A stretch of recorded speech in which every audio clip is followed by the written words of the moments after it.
back in 1938, I'm saying that like I was alive in that time, but back in 1938, there was a pistol shooter who was insanely good, really talented, and he had dreams of being the best pistol shooter, wanted to win the world championship, and just really show how good he is at it, right? And he was doing combat training, preparing for it, trained a lot. And during one of his combat training sessions, there was a faulty grenade that blew off his right hand, which he was right hand dominant. That was a shooting hand, and no longer had that right hand.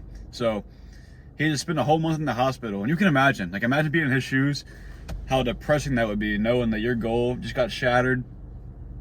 This big life goal you have, this big thing you've been striving for, training for your whole life, and you just lost basically the main thing to use to get to that goal, right? He needs his right hand for that. And so spends a whole month just super depressed, down on himself, and he just came up with this simple idea to start training with his left hand, right?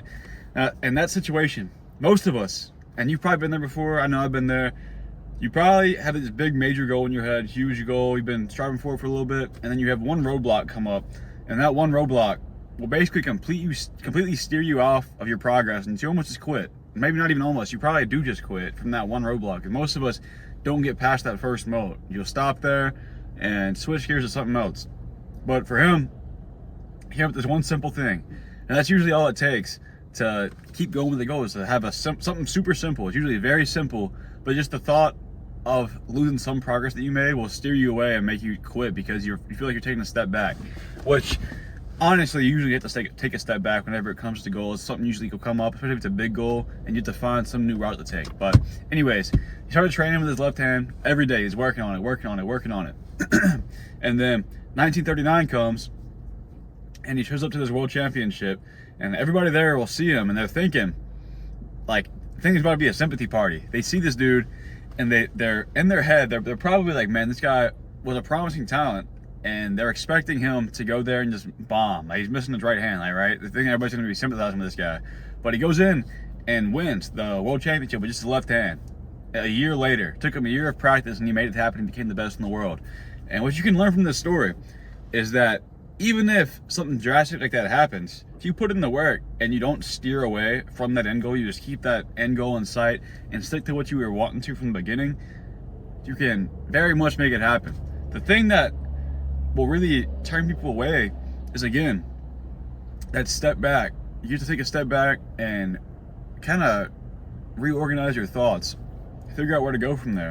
And he did that perfectly. He demonstrated that perfectly, because there are not many people who, in his situation, would have started training with their left hand. Like, let's just be honest, there's really not.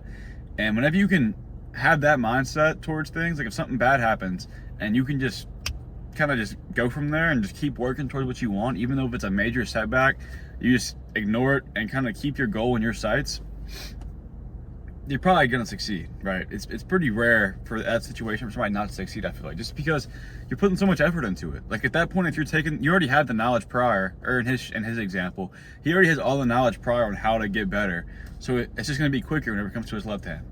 And I know, like, that's a very, probably one of a kind example, but if you can put that thought process into your daily life, the goals that you set, the things that you want to achieve, think about pretty much anything you've achieved in your life. There's probably been times where you've done both sides of that. One time where you really wanted to achieve something and you pushed past a new challenge or difficulty that popped up that's kind of keeping you from getting to like a roadblock.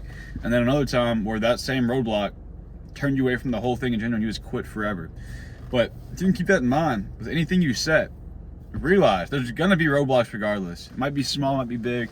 You know, you might get lucky and there might not be any, but that'll probably be for like something minor. If you have a big goal set, odds are there's gonna be more than one roadblock. There's gonna be multiple. And it's your job to, once you get to that roadblock, instead of turning around and quitting, you find a way around it just to get to the next roadblock. And you keep going, and eventually there's gonna be no more roadblocks. You're gonna hit your goal. You're gonna get to your destination. That's just how it works.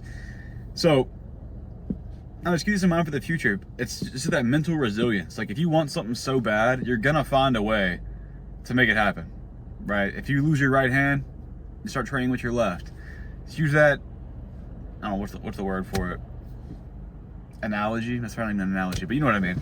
Keep that in mind for whenever you have some kind of difficulty in the future with whatever your goal is, because there's been so many times where I could have kept going from something and I didn't. I turned around because I deemed it too hard, or I deemed it a waste of time. But if I would have kept going, it could have been successful. But at the end of the day, those things did lead me to the things that I'm doing now, because if I didn't quit what I was doing, I would have kept going and figuring that out rather than doing what I'm trying to figure out now. So you think about it the same way with your own life, but keep that in mind going forward, because the things you're doing now, if it's a goal, you most likely probably want it because you set it as a goal for a reason.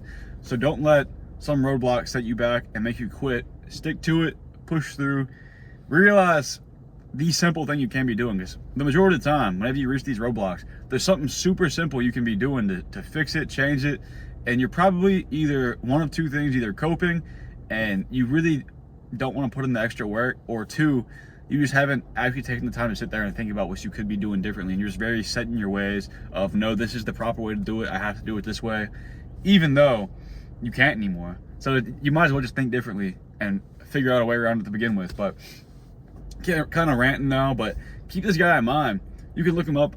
I don't know how to pronounce his name. Very crazy name, so I'm not going to attempt to. But very inspirational story. You can use it to help you with your own goals. And it's a story that I thought was very cool, and I read about it, so I figured I'd share it. But yeah, gotta get back from this video. Appreciate you subscribe. If you got any goals, go make them happen. See you in the next one.